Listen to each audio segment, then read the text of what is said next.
कपेथ जम्बो फलचारुभक्षणम् उमासुतं शोकविनाशकारकम् नमामि विघ्नेश्वरपादपङ्कजम् वसुदेवसुतं देवम् कंसचाणूरमर्दनम् देवकी परमानन्दम् कृष्णं वन्दे जगद्गुरुं कृष्णं वन्दे जगद्गुरुं।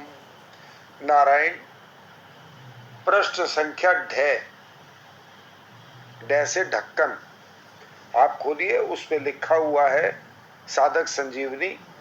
ओम श्री परमात्मने नमः। कृष्णं वंदे जगत गुरु। पराकृतनं बंधं परम ब्रह्म नराकृति सौंदर्य सार सर्वस्वं वंदे नात्ममजं मह प्रपन्न परिजाताय तोत्र वेत्रणपाणये ज्ञानमुद्राय कृष्णाय गीतामृतदुहे नमः। वसुदेवसुतं देवं कंसचाणूरमर्दनं देवकी परमानन्दम् कृष्णं वन्दे जगद्गुरुं कृष्णं वन्दे जगद्गुरुं। वंशी विभूषित करान्नव निर्दाभात पीताम्बरारोग्णबिम्ब फलाधरोष्ठात् पूर्णे सुंदर मुखार्धविंद नेत्रात् कृष्णात् परम किमपि त्वमहं न जाने। भीष्म द्रोण तटा जयरथ जला गांधार नीलोत्पला शल्यग्राह्यवती कृपिण वहनी कर्णेन वेलाकुका अश्वत्थाम विकर्णम घोरमकरा दुर्योधनावर्तनी सोत्री तृणखलुं पांडवे रणनदी के वार्तार्क केशवा। और आखिरी लाइन बड़ी अच्छी है। एकम शास्त्र देव की पुत्र गीता में को देवो देव की पुत्र एव एको मंत्रस्तस्य नमानि यानानि कर्मण्येकतस्य देवस्य सेवा। नारायण। अगले प्रश्न पर चलिए, वहां लिखा है ओम श्री परमात्मने नमः। प्राकथन। वंशी धर्म तोत्र धर्म नमामि मनोहर मोहरम च कृष्णम मालाम धर्म धर्म धुरंधरम च पार्थाय सार्थ्य करम च देवकम कर्तव्यम दीक्षाम च समत्व शिक्षाम ज्ञानस्य भिक्षाम शरणागति च ददाति गीता करुणार्धभूता कृष्णेन गीता जगतो हिताय संजीवनी साधक जीवनायम प्राप्तुम हरेव सरलम ब्रवीति करोति दूर पथि विघ्न बाधा ददाति शीघ्र परमात्म सिद्धिम। इसकी हिंदी नीचे दी हुई है, मैं पढ़ रहा हूं, ध्यान से सुनिएगा। ये बड़ा मार्मिक श्लोक है प्राकथन का। हम बिल्कुल आरंभ से शुरू किया है, कोई एक भी बात रह ना जाए। आप ध्यान से सुनते रहिए। कहते हैं भगवान, स्वामी जी बता रहे हैं, जो अपने हाथों में वंशी तथा चाबुक और गले में दिव्य माला धारण किए हुए हैं, एवं जो प्राणियों के मन का तथा मोह का हरण करने वाले हैं, उन पार्थ सारथी धर्म धुरंधर दिव्य स्वरूप भगवान श्री कृष्ण को मैं प्रणाम करता हूं। नारायण। भगवान श्री कृष्ण द्वारा गाई करुणा भूता गीता जगत के हित के लिए कर्तव्य की दीक्षा, समता की दीक्षा, समता की शिक्षा, ज्ञान की भिक्षा और शरणागति का तत्व प्रदान करने वाली है। परमात्मा प्राप्ति को सरल बनाने वाली तथा साधकों का जीवन, यह साधक संजीवनी साधन पथ की विघ्न बाधाओं को दूर करके शीघ्र ही परमात्मा प्राप्ति रूप परम सिद्धि को प्रदान करने वाली है। गीता जी की महिमा, ये ध्यान से सुनिएगा। श्रीमद् भगवत गीता की महिमा अगाध और असीम है। यह भगवत गीता ग्रंथ प्रस्थान त्रय में माना जाता है। मनुष्य मात्र के उद्धार के लिए 3 राजमार्ग प्रस्थान त्रय नाम से कहे जाते हैं। पहला वैदिक प्रस्थान है, एक जिसको उपनिषद कहते हैं। एक दार्शनिक प्रस्थान है जिसको ब्रह्म सूत्र कहते हैं, और एक स्मार्त प्रस्थान है जिसको भगवत गीता कहते हैं। उपनिषदों में मंत्र हैं, ब्रह्म सूत्र में सूत्र है और भगवत गीता में श्लोक हैं। भगवत गीता में श्लोक होते हुए भी भगवान की वाणी होने से ये मंत्र ही हैं। इन श्लोकों में बहुत गहरा अर्थ भरा हुआ है और इनको सूत्र भी कह सकते हैं। उपनिषद अधिकारी मनुष्यों के काम की चीज है, ब्रह्म सूत्र विद्वानों के काम की चीज है और भगवत गीता सभी के काम की चीज है, क्योंकि ये मुक्तिदायिनी है। भगवत गीता एक बहुत ही अलौकिक विचित्र ग्रंथ है, ये स्वामी जी बता रहे हैं हमें।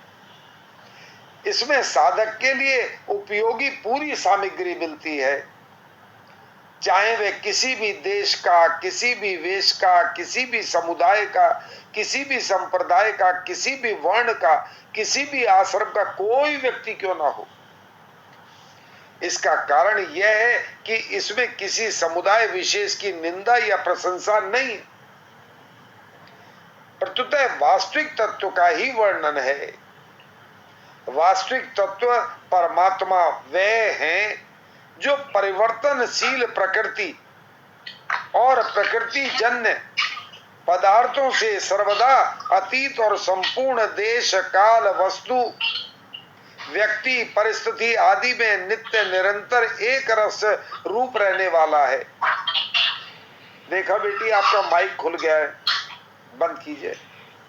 जो मनुष्य जहां है और जैसा है, वास्तविक तत्व वहां वैसा ही पूर्ण रूप से विद्यमान है, परंतु परिवर्तनशील प्रकृति जन्य वस्तु व्यक्तियों में राग द्वेष के कारण उसका अनुभव नहीं होता।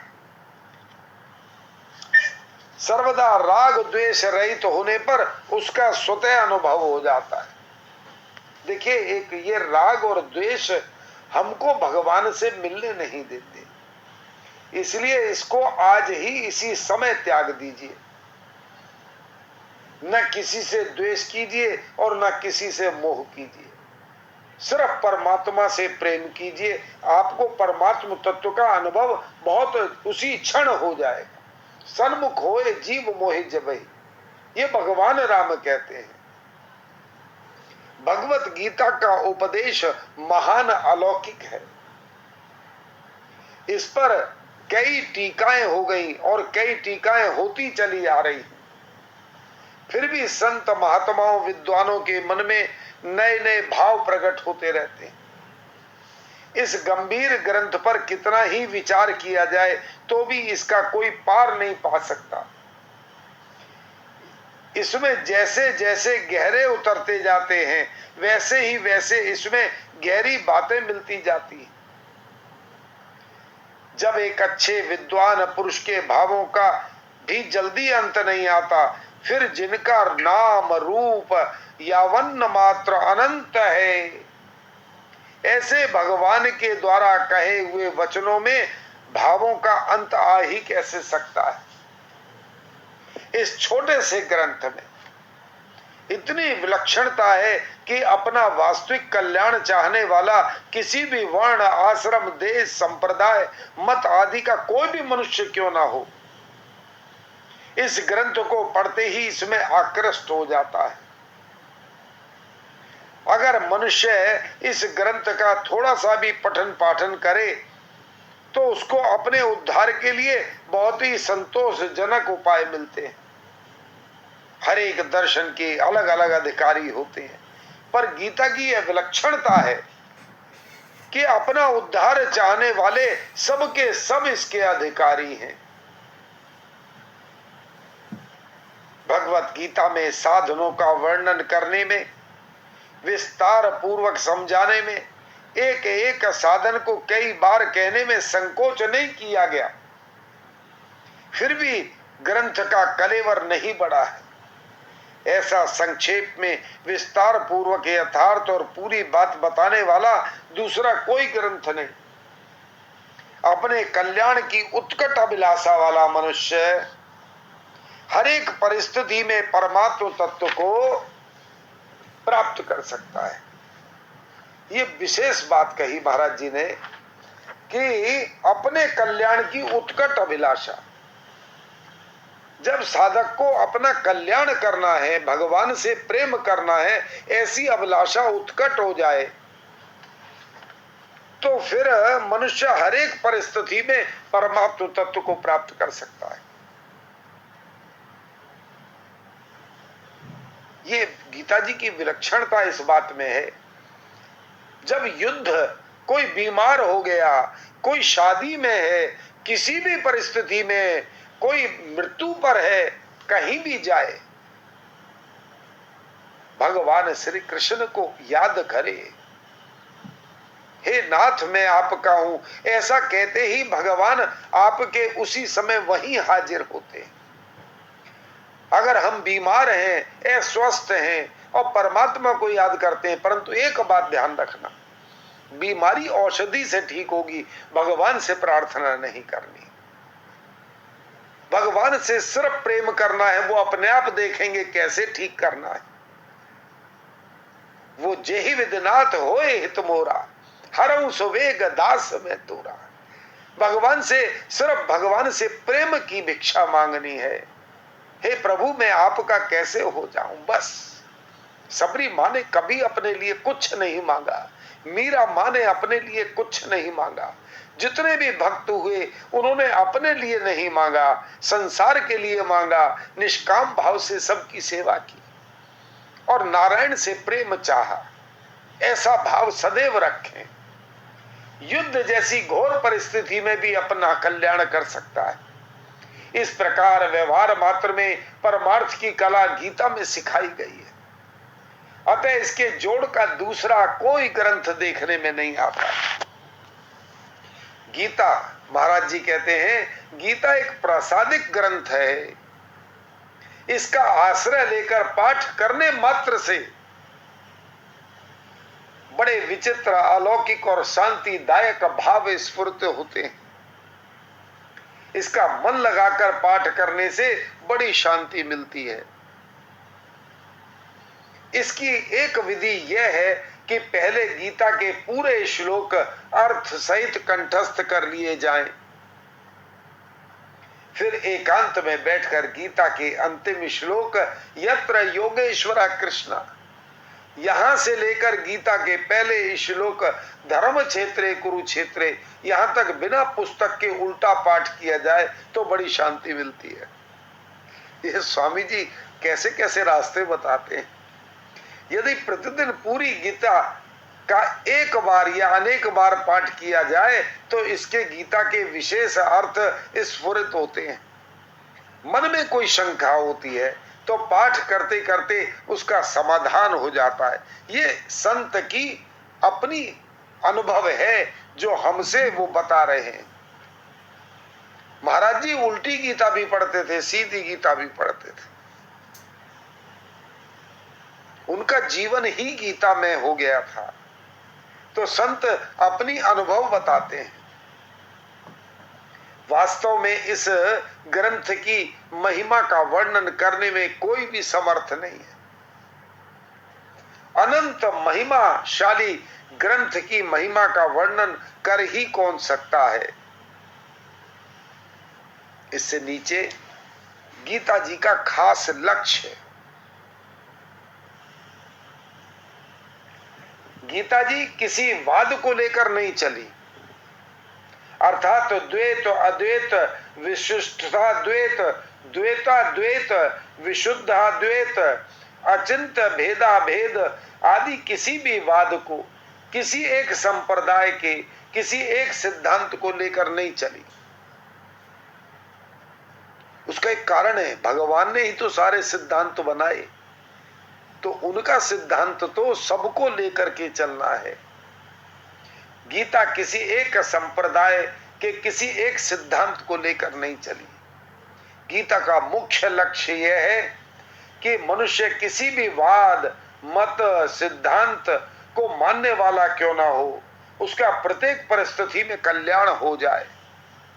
क्योंकि जीव मात्र का मनुष्य योनि में जन्म केवल अपने कल्याण के लिए हुआ है, ये विशेष बात है। जीव मात्र का मनुष्य योनि में जन्म केवल अपने कल्याण के लिए हुआ है। इस संसार में फंसने के लिए हमारा जन्म नहीं हुआ। इस बात को पक्का मान लीजिए आप, और ये बात धारण करके आप गीता पढ़ेंगे कि हमारा जन्म तो कल्याण के लिए हुआ, अपना भी कल्याण करें और जो साथ में रहते हैं उनका भी कल्याण करें। गीता में कोई गुरु पद्धति नहीं है। सब भगवान कहते हैं सब मेरे हैं, सब एक दूसरे का भला करें। और जब कोई दूसरे का भला करता है, कल्याण का मार्ग दिखाता है, तो मेरे ठाकुर प्रसन्नता से प्रसन्न हो जाते, कृत हो जाते हैं कि देखो ये कितना अच्छा है, यही मेरा अंश है, ममे वांशो, यही है मेरा। तो अपना कल्याण करें ही करें, ये जन्म हमें मिला ही इसलिए है, परंतु हम औरों का भी कल्याण करें। इसमें एक भेद छुपा हुआ है कि गीता का जितना प्रचार और प्रसार किया जाएगा उतना और लोगों का भी कल्याण होगा। संसार में कोई ऐसी परिस्थिति नहीं है, महाराज जी कहते हैं, जिसमें मनुष्य का कल्याण न हो सकता हो। कारण कि परमात्म तत्व प्रत्येक परिस्थिति में समान रूप से विद्यमान है।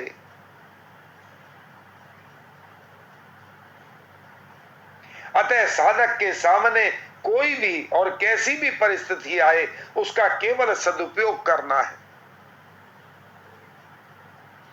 सदुपयोग करने का अर्थ है दुखदायी परिस्थिति आने पर भी सुख की इच्छा का त्याग करना,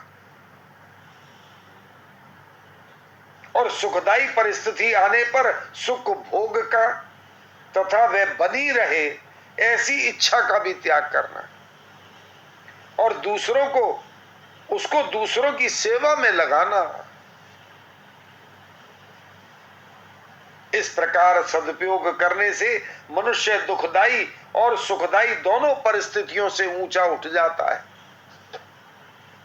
अर्थात उसका कल्याण हो जाता है और वह कल्याणकारी बन जाता है, दूसरों का कल्याण करने वाला बन जाता है। उसका चरित्र भी भगवान की दया से उद्दात हो जाता है।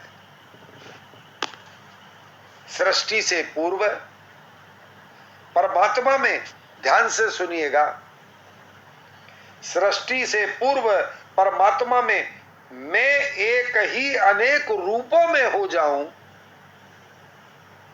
ऐसा संकल्प हुआ। भगवान ने विचार किया मैं एक से अनेक हो जाऊं। इस संकल्प से एक ही परमात्मा प्रेम वृद्धि लीला के लिए, प्रेम का आदान प्रदान करने के लिए स्वयं ही श्री कृष्ण और श्री जी श्री राधा इन दो रूपों में प्रकट हो गए। भगवान श्री कृष्ण संकल्प करते ही राधा प्रकट हो गई, और इन दो रूपों में जब वो प्रकट हो गए, उन दोनों ने परस्पर लीला करने के लिए खेल रचा। ये आदि के कल्प में हुआ, जब सृष्टि की रचना हुई। उस खेल के लिए प्रभु के संकल्प से अनंत जीवों की, जो अनादि काल से थे, और खेल के पदार्थ शरीर आदि की सृष्टि हुई। ये हमारा शरीर। खेल तभी होता है जब दोनों तरफ के खिलाड़ी स्वतंत्र हों। इसलिए भगवान ने जीवों को स्वतंत्रता प्रदान की। इस खेल में श्री जी का तो केवल भगवान की तरफ ही आकर्षण रहा, खेल में उनसे भूल नहीं हुई। अतः श्री जी और भगवान में प्रेम वृद्धि की लीला हुई।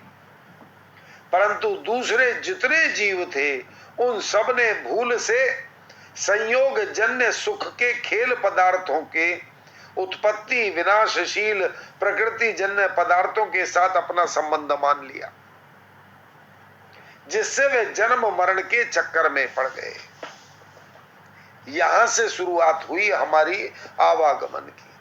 हमको ये संसार इतना प्रिय लगा कि हमने सबको एक दूसरे से संबंध बना लिए, और जैसे ही संबंध बनाए हमने इसको अपना मान लिया और भगवान की तरफ से विमुख हो गए।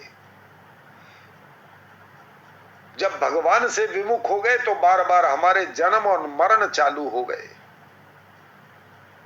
खेल के पदार्थ केवल खेल के लिए होते हैं, किसी के व्यक्तिगत नहीं होते। परंतु ये जीव खेल खेलना तो भूल गए, और मिली हुई स्वतंत्रता का दुरुपयोग करके खेल के पदार्थों को, अर्थात शरीर आदि को व्यक्तिगत मानने लग गए। इसलिए वे उन पदार्थों में फंस गए और भगवान से सर्वदा विमुख हो गए। अब अगर वे जीव शरीर आदि उत्पत्ति और विनाशशील पदार्थों से विमुख होकर बस इनको त्यागना है, और त्यागना किस रूप में है कि सब भगवान ही तो हैं, सब भगवान के अंश हैं। किसी से सकाम भावना सुख की कामना नहीं करनी, और जैसे ही हम इस संसार से विमुख होकर भगवान के सम्मुख हो जाएं कि हे नाथ मैं आपका हूं, और भगवान के साथ अपने नित्य योग, जो कि सनातन से हमारा संबंध है, आदि के कल्प से हमारा भगवान से संबंध है, हम भगवान के हैं, नित्य संबंध को पहचान लें। इसी के लिए भगवत गीता का अवतार हुआ। भगवान ने ये वाणी जो अवतार रूप में कही, वो इसलिए कही कि तुम वापस आ जाओ, अपने घर वापस आ जाओ। सिर्फ मैं तुम्हारा हूं और तुम मेरे हो। गीता जी का योग,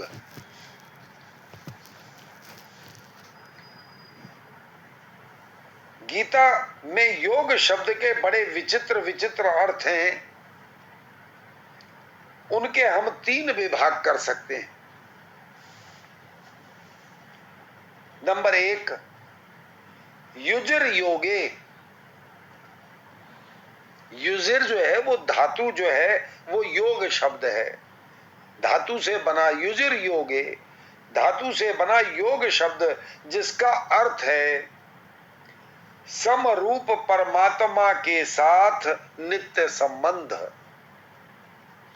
जैसे समत्वम योग उच्यते, दूसरे अध्याय का 48वां श्लोक नंबर 2,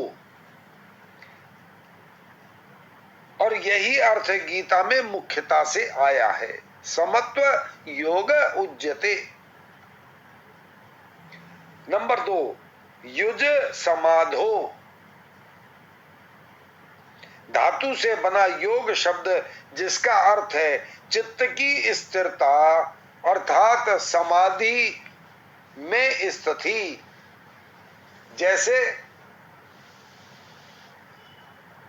यत्रोपरमते चित्तम निरुद्धम योग सेवया, 6 अध्याय का 20वां श्लोक आदि। नंबर 3, ये श्लोक आप जरूर पढ़िएगा, दूसरे का 48, 6 का 20, गीता प्रबोधनी से पढ़िए, क्योंकि वो बहुत शॉर्ट में, अगर आप कहेंगे तो मैं अभी समय मिला तो मैं ही सुना दूंगा। नंबर 3 देखिए, दूसरे के 48 अभी सुनाई देते हैं, बाद का क्यों रखा जाए काम।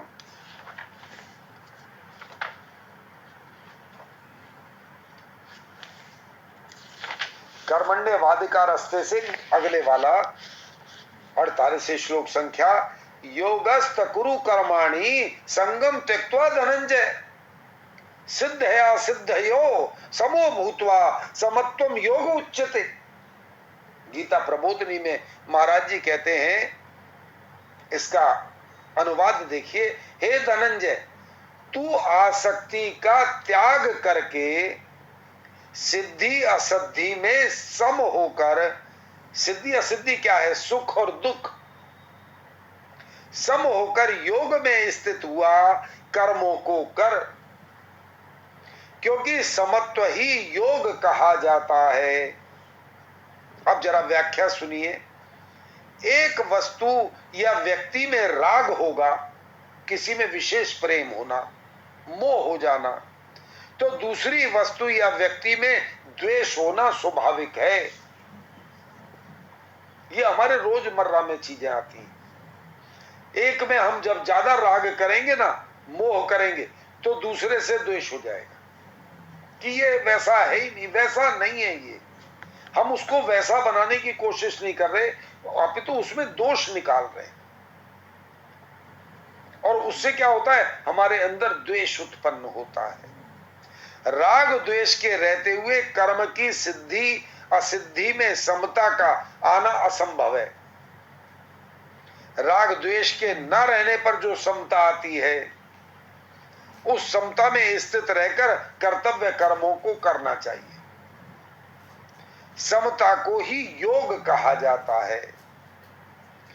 कर्म तो करण सापेक्ष होते हैं, पर योग करण निरपेक्ष है।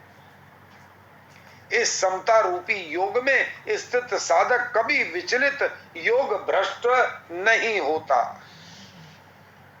साधक इस बात का ध्यान रखता है कि मुझे समत्व रखना है। 6 अध्याय का 20वां श्लोक,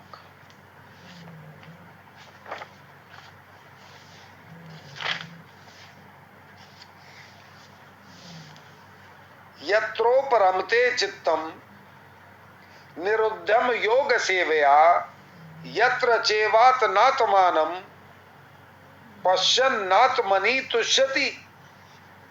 योग का सेवन करने से जिस अवस्था में निरुद्ध चित्त उपराम हो जाता है, तथा जिस अवस्था में स्वयं अपने आप से अपने आप को देखता हुआ अपने आप में ही संतुष्ट हो जाता है। व्याख्या सुनिए। दूसरे अध्याय के 55वें श्लोक में जिस तत्व की प्राप्ति कर्म योग से बताई गई थी, उसी तत्व की प्राप्ति या ध्यान योग से बताई गई है। दोनों साधनों का प्रापणीय तत्व एक होने पर भी ध्यान योग में तत्व की प्राप्ति कठिनता से और विलंबता से होती है और इसमें योग भ्रष्ट होने की संभावना रहती है। कारण कि ध्यान योग करण साक्षेप साधन है और अगर इसी कार्य को हम निस्वार्थ भाव से समत्व भाव से करते हैं तो योग भ्रष्ट होने के चांस नहीं। नंबर 3, युज संयम ने धातु से बना योग शब्द जिसका अर्थ है संयमन, सामर्थ्य, प्रभाव। जैसे पश्चिमे योगमेश्वरम 9वें अध्याय का 5वां श्लोक। महाराज जी ने ऐसा हमारे को सब चीजें थाली में परस के दे दी हैं कि हम बस ध्यान से करते जाएं तो सब काम बहुत जल्दी और सुगमता से हो जाए। 9वें अध्याय के 5वें श्लोक में भगवान कहते हैं, क्योंकि ये भगवान ने अर्जुन ने प्रश्न नहीं किया। 9वें अध्याय में भगवान इतने प्रसन्न थे और वो प्रसन्नता का कारण हम ही लोग थे कि आगे आने वाले युग में साधक अपना बेड़ा पार कर लेंगे। इसलिए भगवान अर्जुन को खुद ही कहते हैं, अर्जुन का प्रश्न नहीं है। 5वां श्लोक, चौथा और 5वां दोनों का एक साथ दिया है। यह सब संसार मेरे निराकार रूप से व्याप्त है। संपूर्ण प्राणी मुझ में स्थित हैं, परंतु मैं उनमें स्थित नहीं हूं तथा वे प्राणी भी मुझ में स्थित नहीं है। ध्यान से सुनिएगा। मेरे इस ईश्वर संबंधी योग सामर्थ्य को देख संपूर्ण प्राणियों को उत्पन्न करने वाला और प्राणियों को धारण करने वाला, भरण पोषण करने वाला मेरा स्वरूप उन प्राणियों में स्थित नहीं है। यानी अब इसकी व्याख्या में महाराज जी बताते हैं कि बर्फ में जल की तरह संसार में सत्ता है, यानी है रूप में एक सम शांत सदघन चितघन और आनंद घन परमात्म तत्व परिपूर्ण है। सिर्फ एक है, वो सब आत्माओं में बराबर है। वहां कोई जाति बंधन नहीं है, कोई वर्ण नहीं है। जो आत्मा एक ब्राह्मण में, वही क्षत्रिय में, वही शूद्र में, वही वैश्य में, सब में बराबर। और वो अंडज पिंडज श्वेतज जरायुज सब में बराबर है, क्योंकि वो परमात्म तत्व है। उस अभिव्यक्त सत्ता में मैं, तू, यह और वह, ये चार विभाग नहीं है, सिर्फ है, परमात्मा है। जब तक साधक में यह भाव है कि परमात्मा और संसार दो हैं, ये ध्यान दीजिएगा, ये बहुत लाइन बहुत ही इंपॉर्टेंट है। जब तक साधक में यह भाव है कि परमात्मा और संसार दो हैं, तब तक उसको यह समझना चाहिए कि परमात्मा में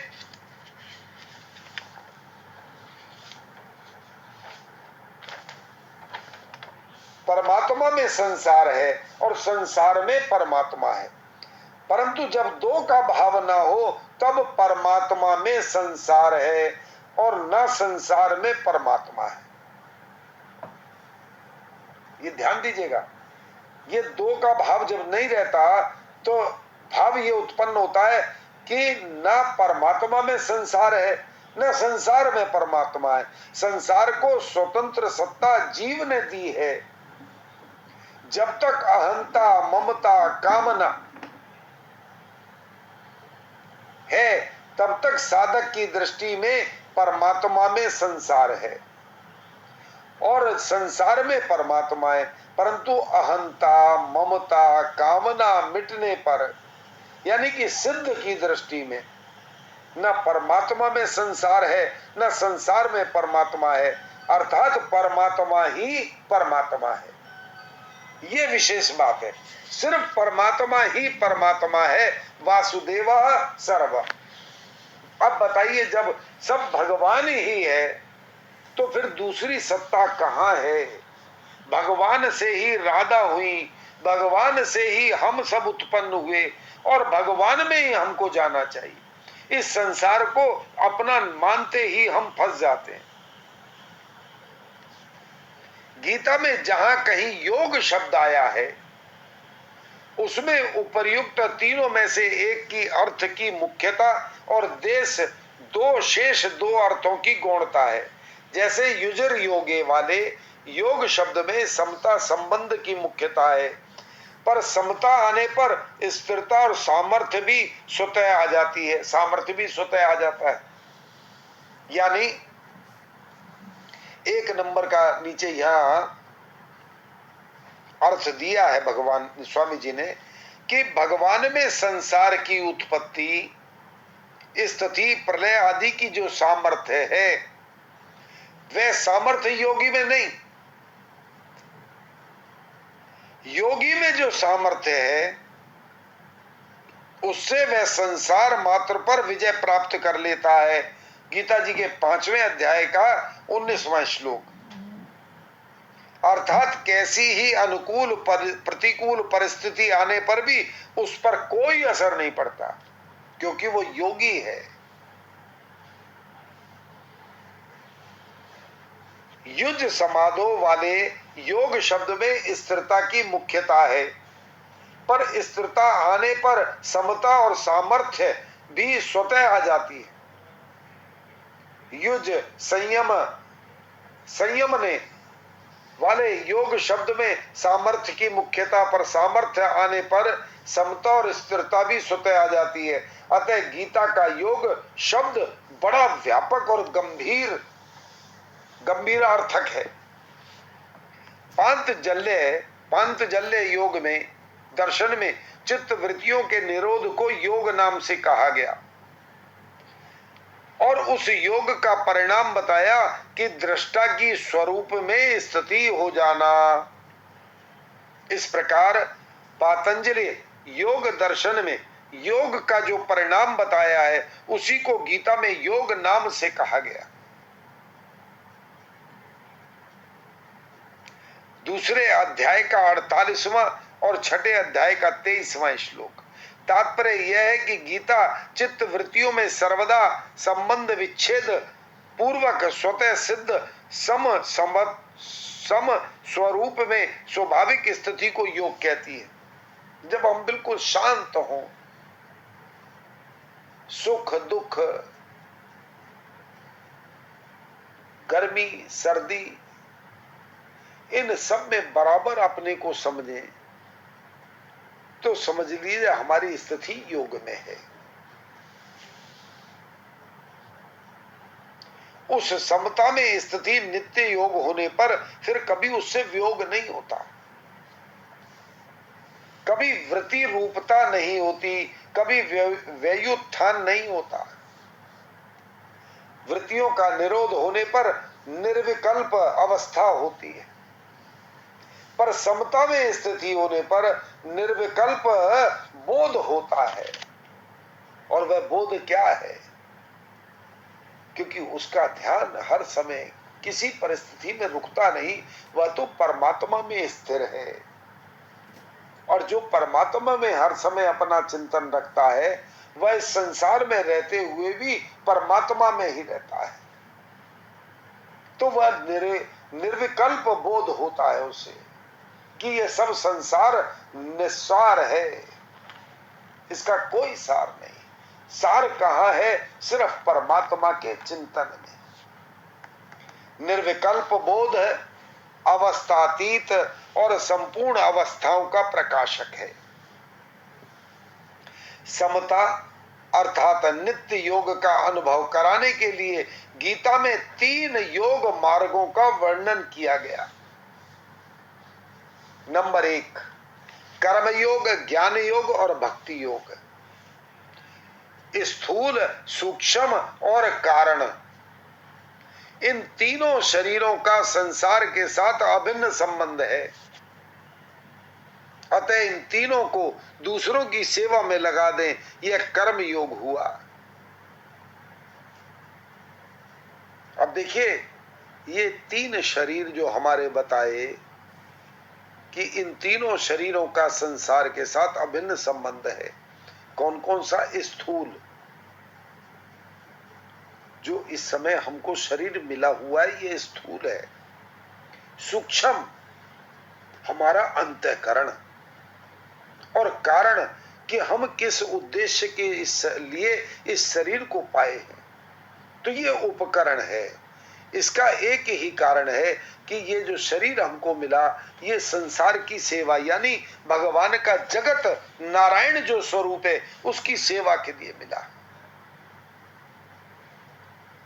यानी निष्काम कर्म योग, किसी से कुछ चाहना नहीं, किसी के लिए चाहना खुद अपना पूरा करना, पर उससे बदले में कुछ नहीं चाहना, ये निष्काम कर्म योग है।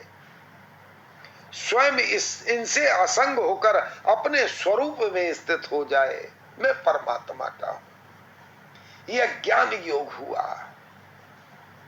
और स्वयं भगवान के समर्पित हो जाए,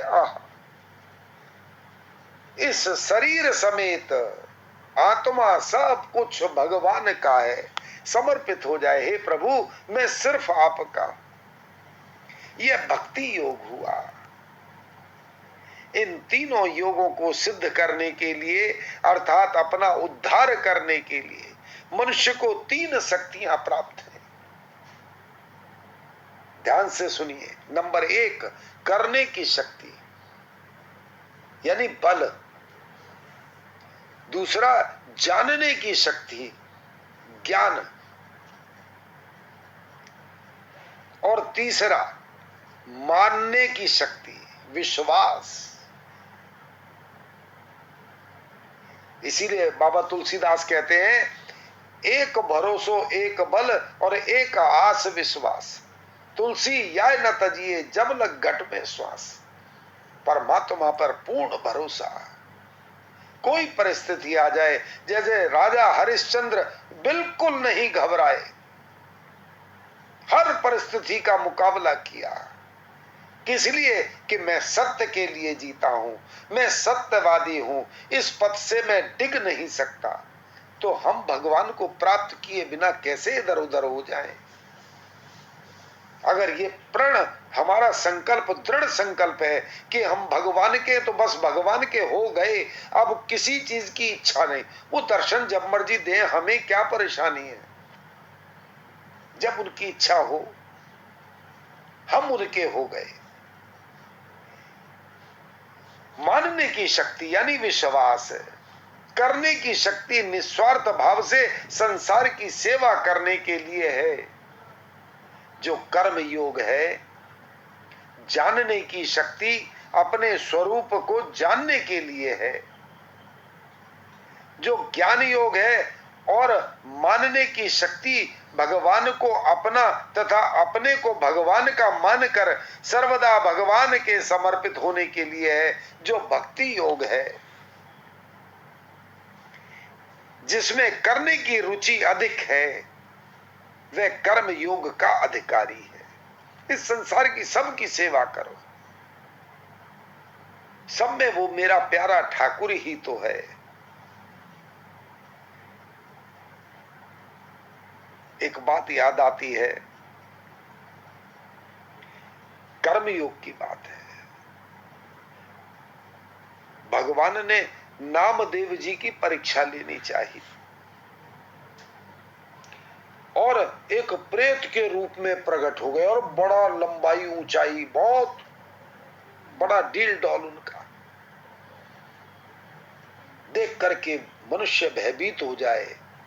परंतु नामदेव तो भगवान के नाम में इतना रम चुके थे, जैसे ही देखे तो एकदम देख करके बोले, रात का अंधेरा था, चांदनी रात में से एकदम बड़ा कपा भयानक प्रेत देख के बोले, भले हुए तुम लंबुकनाथ आज इस रूप में आ गए, कहां तुम्हारे चरण में पैर पकड़ लो, बड़े बड़े अच्छे दर्शन दिए। नामदेव की इस बात को सुनकर भगवान द्रवित हो गए और प्रकट हो गए, दर्शन दे दिए। वह लंबुकनाथ के नाम से प्रसिद्ध हो गए। कि भगवान इस रूप में भी आते हैं। सब रूप उसी के हैं, सब रूप उसी के हैं। यानी कर्म योग का अधिकारी हो गया वो।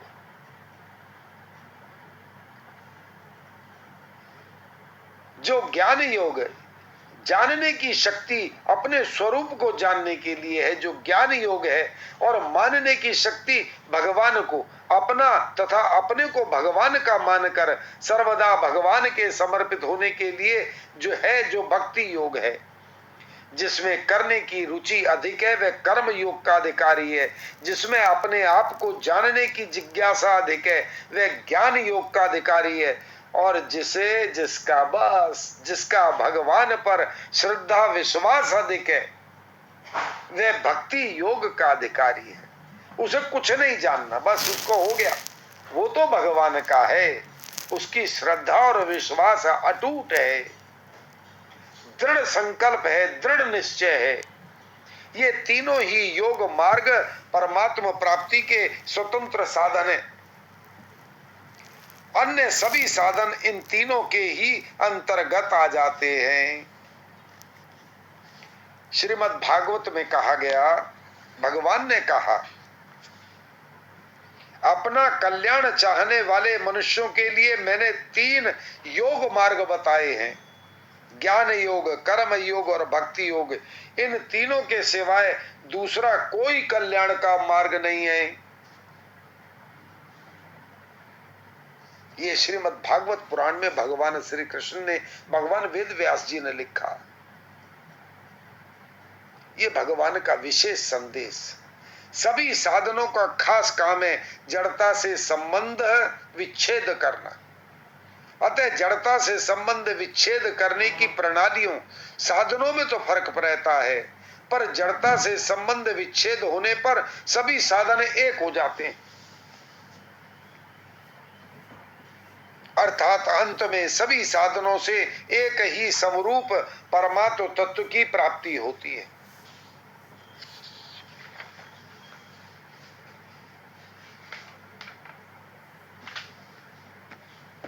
और परमात्म तत्व की प्राप्ति को गीता ने योग नाम से कहा है, और इसी को नित्य योग कहते हैं। अच्छा देखिए, प्रयागराज में एक तरफ से यमुना जा रही है, दूसरी तरफ से गंगा मिलती है, और सरस्वती मां अदृश्य हैं, तीसरी वह मिलती है। तभी तो तीनों मिलकर के नाम रखा गया त्रिवेणी। सरस्वती अदृश्य हैं। तो भगवान ने ये जो 3 योग बताए, सरस्वती ज्ञान योग, यमुना कर्म योग और गंगा मैया भक्ति योग है। ये तीनों मिलकर के संगम हो जाता है और रास्ता एक ही रहता है, सिर्फ भगवान से प्रेम करना। गीता में केवल कर्म योग का, केवल ज्ञान योग का अथवा केवल भक्ति योग का ही वर्णन हुआ है, ऐसी बात नहीं है। इसमें उपर्युक्त तीनों योगों के अलावा यज्ञ, दान, तप, ध्यान योग, प्राणायाम, हठ योग, लय योग आदि साधनों का भी वर्णन किया गया। इसका खास कारण यही है कि गीता में अर्जुन के प्रश्न युद्ध के विषय में नहीं है। युद्ध के विषय में तो उन्होंने एक बार भी प्रश्न नहीं किया, परंतु प्रत्युत कल्याण के विषय में है कि कल्याण कैसे होगा प्रभु। और भगवान के द्वारा गीता कहने का उद्देश्य भी युद्ध कराने का बिल्कुल नहीं है।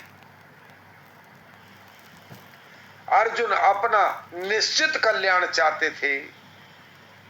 दूसरे अध्याय का 7वां श्लोक मैं अक्सर गाता हूं, इसको हर जगह गाता हूं। कार्पण्य दोषोपहत स्वभाव पृच्छामि त्वाम धर्म सम्मूढ़ चेता यच्छे श्यान निश्चितम ब्रूहि तन में शिष्यते हम साधि माम त्वाम प्रपन्नम। यहां से प्रार्थना शुरू होती है हमारी। हम प्रभु आपकी शरण में हैं, आपके शिष्य हैं। जैसे अर्जुन का बेड़ा पार किया, हे नाथ हम सबका बेड़ा पार कर दो, हमें अपना लो, हम आपके हैं। यह श्लोक बहुत ही दूसरे अध्याय का 7वां बहुत ही महत्वपूर्ण और बहुत ही सुंदर श्लोक है। इसलिए शास्त्रों में जितने कल्याणकारक साधन कहे गए हैं, उन संपूर्ण साधनों का गीता में संक्षेप से विशद वर्णन मिलता है। उन साधनों को लेकर ही साधक जगत में गीता का विशेष आदर है।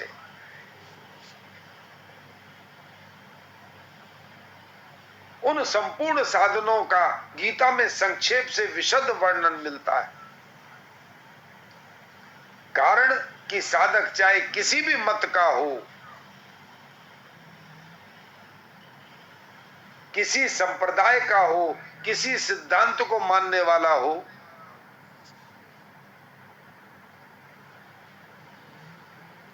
पर अपना कल्याण तो सबको अभिष्ट है, अपना कल्याण तो सब चाहते हैं।